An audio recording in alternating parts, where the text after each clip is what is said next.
Yo, what is up guys? It's Pedro here, and in today's video I will be breaking down a possible Terry McLaurin extension. Do I think it will happen this offseason?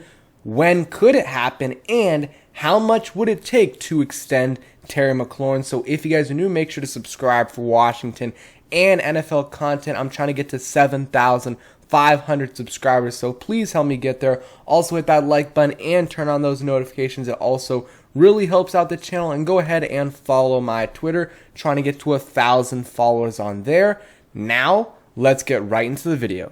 Two of the biggest priorities for the Washington Commanders heading into the offseason was getting the quarterback of the future, which maybe they did in Carson Wentz. We still have to find out. And also extending Terry McLaurin. So like I said, they did one of those things maybe with getting Carson Wentz, but Terry is still unsigned, so we're going to be breaking down a possible extension today, talking about everything with it. And Al Galdi right here brings up a good point. I mean, if we do extend Terry McLaurin, that would mark the first time that the Washington football team or Redskins or Commanders or whatever re-signed or extended a receiver via multi-year deal since Santana Moss in 2011.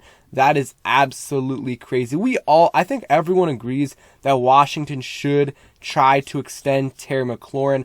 I mean, he is one of the most productive receivers in the NFL with terrible quarterback play in his first 3 years. I mean, just think about the quarterbacks he's played with. Case Keenum, Colt McCoy, Dwayne Haskins, Alex Smith, Taylor Heineke, Kyle Allen. I know I'm missing some guys as well. Fitzpatrick for a little bit. A couple others as well. Garrett Gilbert. And I mean, some of those guys are, slightly below average or, serviceable, but most of those guys are not good at all and are not starting quarterbacks in the NFL. And he's still putting up crazy production, which we'll get into it a little bit. He's also a team captain, a great leader on and off the field, great guy in the community. And you better extend him now, because if you don't, he could have, Carson Wentz is the best quarterback he's played with in his NFL career, in my opinion.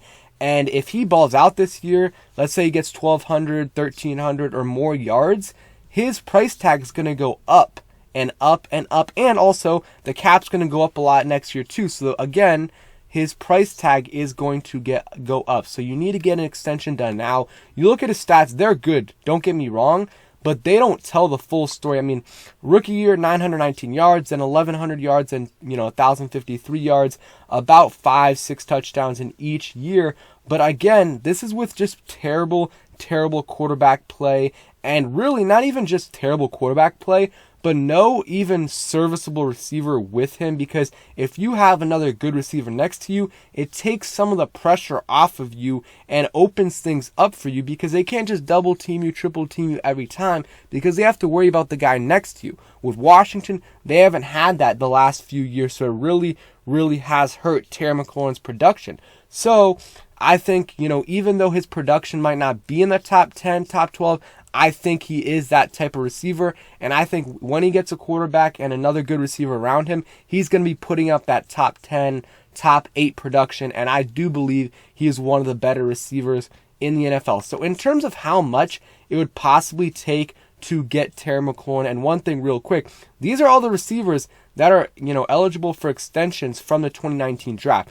Deebo Samuel, A.J. Brown, DK Metcalf, Terry McLaurin, Deontay Johnson, Hunter Renfrow. So a lot of really good receivers, possibly getting extensions. And we already saw a lot of receivers got paid this offseason. Christian Kirk got paid somehow, about $18 million a year. I mean, his original deal is like 4-year, $84 million deal, but if you break it down, it's less than $20 million a year, but still, that is absolutely insane for Christian Kirk.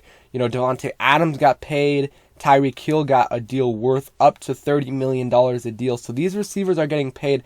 And, we were never, even though a lot of fans wanted us to extend him before free agency, Terry's agent was never going to let him do that unless they paid him top money, because there's no reason to, get a deal done before these other receivers like Devontae Adams and some of these other, free agents reset the market. So the agent and Terry wanted to wait for these receivers, Davante Adams and others, to reset the market before they signed the deal. And, that's what Davante Adams and Tyreek Hill did. And these guys right here still haven't gotten an extension. So these guys could also, if they get a contract extension, put a baseline for Terry's deal. And someone else this offseason got extended, which I think will be a very similar deal to what Terry McLaurin will get if you look at the league leaders in terms of how much they've gotten paid. Davante Adams, $28.2 million.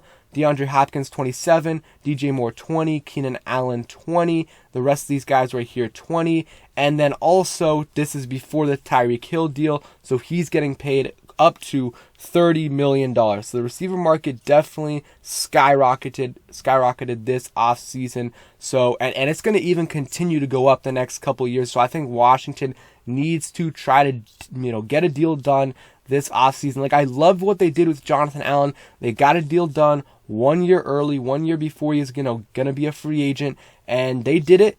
It was a reasonable deal at the time. He balled out, and if we didn't extend him, we would have probably had to pay him $3 to $4 million each year more than what he got, because he had a great year in 2021. So that's what we want to do.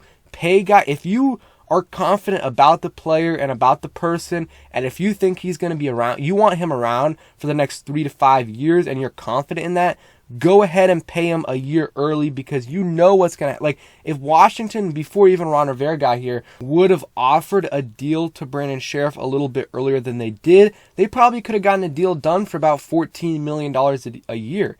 And that would have been a good deal for Washington, getting Brandon Sheriff for that price, maybe even lower. But they waited, they gave him a franchise tag twice, which is Ron Rivera's regime, and they ended up losing him.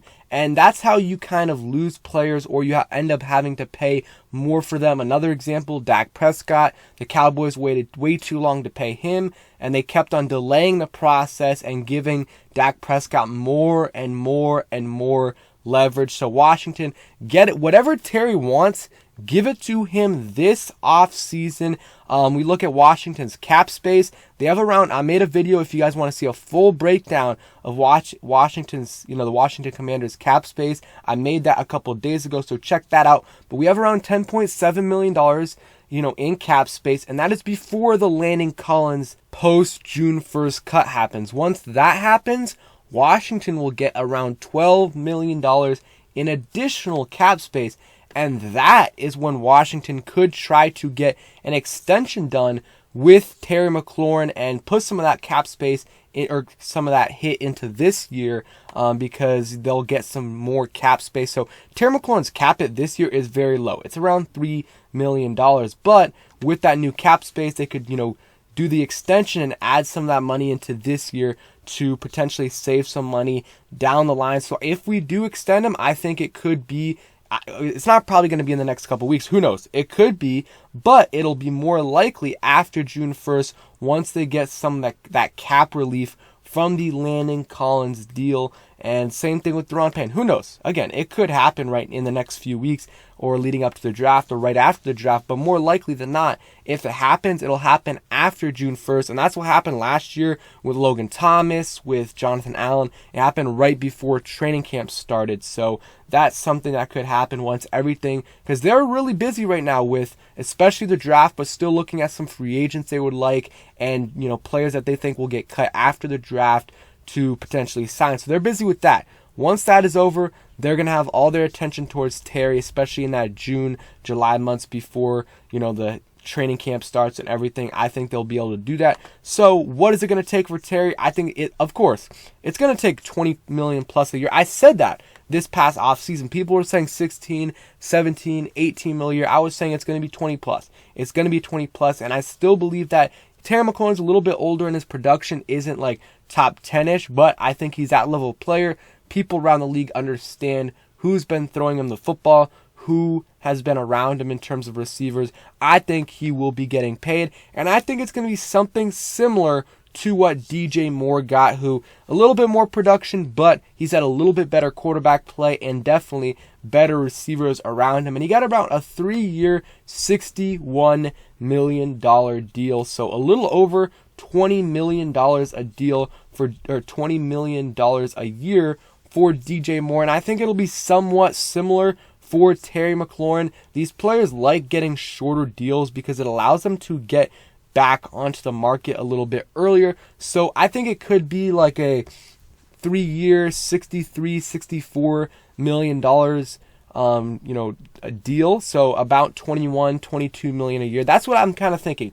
$21 to $23 million a year for Terry McLaurin. That he's not on the Devontae Adams level or the Tyreek Hill level, but I think he will get slightly above DJ Moore and of course above someone like Christian Kirk. And if we will go back here, so a lot of these guys getting 20 mil, like Mike Williams got around 20 million a year. I would say Terry McLaurin's going to get above that. Chris Godwin 20. I think they're similar level receivers. Chris Godwin's a little bit up there in age. I think actually they're around the same age. I'm not completely sure, but he is coming off a torn ACL. So Terry McLaurin, my guess is around what DJ Moore got, maybe a little bit more, and I think that'll get it done. And I think Terry, even though he might not be happy with the quarterback situation all the time, I think he will try to stay in DC because, obviously was drafted here. He's got friends here on the team, guys from Ohio State, and he wants that guaranteed money. Like it's going to be hard to refuse a 3-year, $64 million extension on top of what he's making this year because, it's not like he's a first rounder who got paid already a ton. He hasn't got paid that much in terms of NFL money. So he doesn't want to risk having it's a small chance, but he doesn't want to risk having a huge injury or maybe his production goes down this year in a contract year. He doesn't want to risk that. Even though the risks are low, he will probably, if we offer him a reasonable deal, I think he will take it. And hopefully it happens. I really want to get a deal done with Terry McLaurin. Right now, the face of our franchise could change. Maybe it'll be Chase Young later on, but he's been our best offensive player for 3 years, and I think it would be really, really smart to get a deal done this offseason. And in that $20 million range, it's going to be over $20 million, I think. So let me know what you guys think about Terry McLaurin. Should we extend him? I think everyone says yes to that. How much are you willing to give to him? And when do you think a deal will get done? Thank you guys for watching. Hope you guys enjoyed. If you did, hit that like button, subscribe if you guys are new, and turn on those notifications so you never miss a video. Peace, guys.